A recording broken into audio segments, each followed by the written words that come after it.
Hi, this is Kirk, the bariatric carnivore. Well, is there some sort of grand conspiracy of a bunch of people at the World Economic Forum who are conspiring together right now in a cabal to make you as unhealthy as possible? Or is it just rampant corporate greed? And the answer is probably a bit of yes to each, but frankly, probably no to either one too at the same time. When I look at this whole system that's going on, I keep coming to the same conclusion. It is just a flat-out psychopathic system in that it behaves with a complete callous disregard for your health. Frankly, they don't care. All they want to do is make money. And we may think, well, that's horrible. Well, really, frankly, all of us want to make money. And we want to make it legitimately. I mean, my rancher, Mr. Potter, wonderful human being. Maybe one of the best regenerative ranchers I know personally. Does a great job. Produces fantastic beef. But frankly, at the end of the day, he wants to get paid for his work. I mean, he wants to make cash, and I don't blame him. He doesn't charge outrageous amounts, but, he does charge.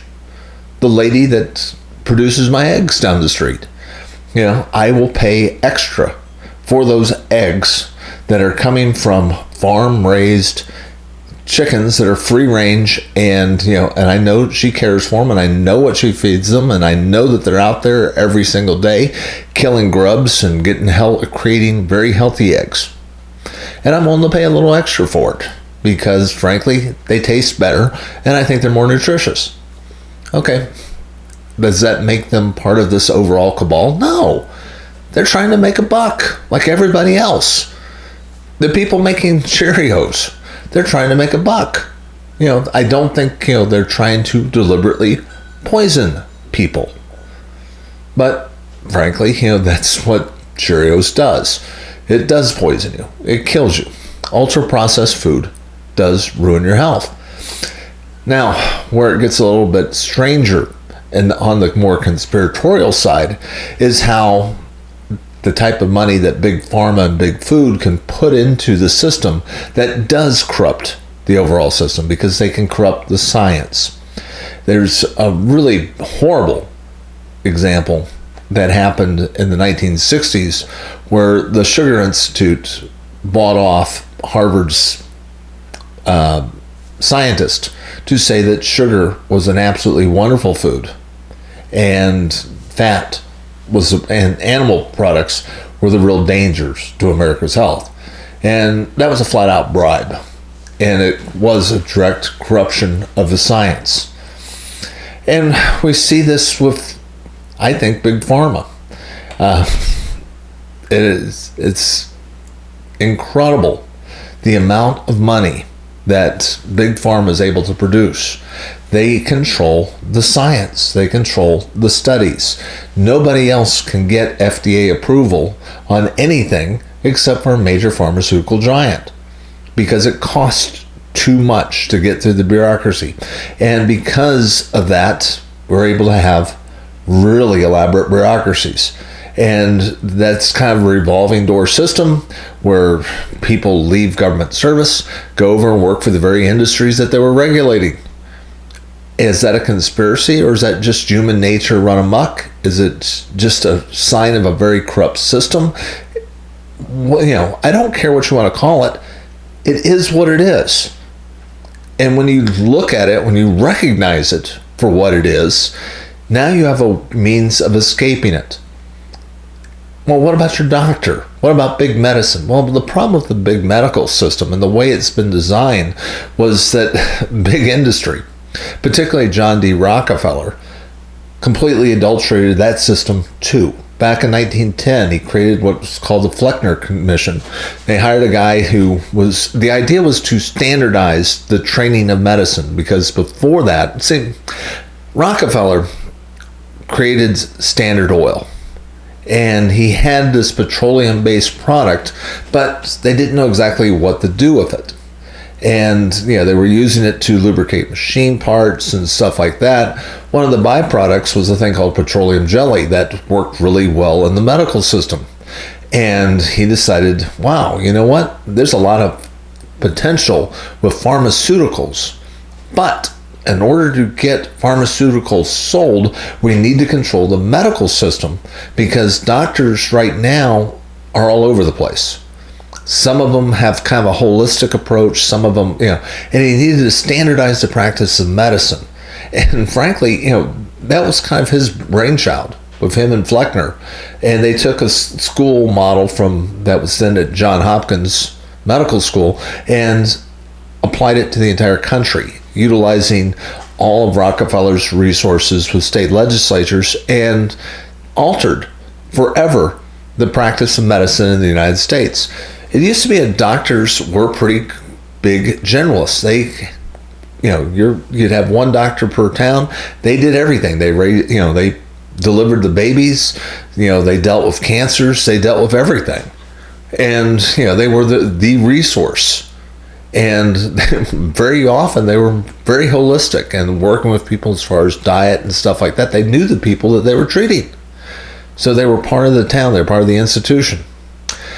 Well, when you switch it over to our current system, suddenly medicine transformed from being holistic to very siloed. So now a doctor, once they finish their medical school, they pick one of several specialties, neurology, podiatry, obstetricians, people, very specific studies where they get very good at that particular area. And then they'll subspecialize and get even better at a smaller area. And frankly, there's probably some guy who specializes in big toes. He's probably the best guy on the planet for big toes. It's probably extremely well paid for being great at big toes, because frankly, if you've got a problem for your big toe, that is the guy you want, and you will pay as much as it takes to get the attention of the big toe guy. That's just the way medicine works. And that's where the incentives are. The people that you really, that you meet with on a regular basis, your family practice doctor, they're the group that is the most burned out in all of medicine. Over 60% of all family practice doctors feel burned out, and they don't feel like they're able to do their job. They don't feel like they're able to promote health. And frankly, they can't, because the system doesn't allow it. Look, very few doctors own their own practice anymore. They are employees. People like United Health and CVS and a lot of investors groups have been buying them up. And when they do, they basically limit them to 4 minutes per patient. They've got to maximize their billing opportunities with them. The only thing that they can do is symptom management. So, your stomach's hurting. Okay, you need this and you need this. And they will keep pumping out lots of pills, but they're only masking symptoms. They're keeping their patients kind of happy because they feel like they're getting something for their 4 minutes with their time with their doctor, but they are really genuinely not learning how to get healthy, and the system doesn't promote it.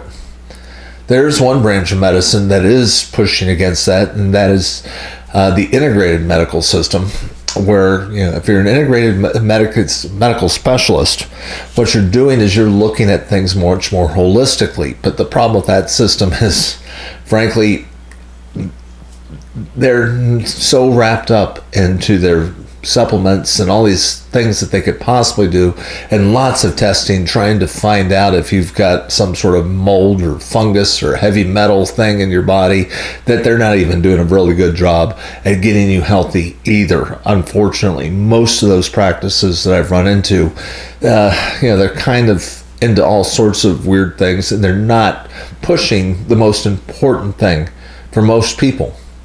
Most people, it turns out, could probably be really darn healthy if they would just switch to a low-carb diet, which would probably lead to them having more energy so they could get more exercise and more activity and get better sleep. And if you just do those three things, a good hunk of the chronic diseases in this country would simply go away. Hey, 60% of America has some sort of long-term chronic disease. 90% of America's metabolically unhealthy. Maybe upwards of 70% of America is getting close to obese. You start adding that up all together and you realize the system ain't working to get you healthy. And frankly, nobody in the entire system is set up to make you healthy. The only way you get healthy is for you to figure out how to get healthy. If you don't figure it out, there ain't nobody going to come and get you. The government, medicine, your doctor, big food, nothing's out there looking after you. You have got to look after you. And as soon as you figure that out, that you are all alone in your battle for your health, the healthier you're going to get. Because you're going to have to start relying on your own resources. And frankly, it's not that complicated. And it's very possible. All you have to do is simply if you just look, one of my favorite sayings is, if you want to make change, look at what other people have been doing for the last 50 years and don't do that.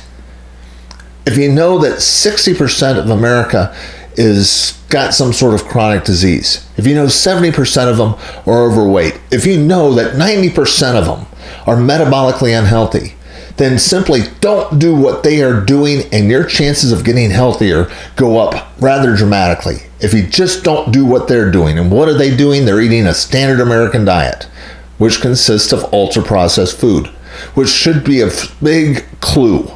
Don't do that. And if you just stick to whole ingredient, single ingredient foods, try it for 90 days. What have you got to lose? What is the downside of just eliminating all that junk? And just for 90 days, we're just going to do, let's just do beef, bacon, butter, and eggs. And we're going to drink water. Throw in some coffee, I don't care. But basically, that's it. And we're going to do that for 90 days. You're going to get your coffee jolt. You're going to get you a little bit of caffeine, so you won't have a caffeine headache. You go through a couple of days of some fast food withdrawals, I can guarantee you that much. But it's not that bad. And try it for 90 days. See if you don't feel better. See what it's like to live without chronic inflammation. Watch your blood sugar go down if you're a type 2 diabetic. And by the way, if you're an insulin dependent type 2 diabetic, you better be watching it very closely, because it's very easy to overdose on insulin because you're not going to need as much. It is really amazing how quickly you can turn your metabolic health around. But you got to give it about a 90-day shot just to clear out your system. Give it a shot. See what happens.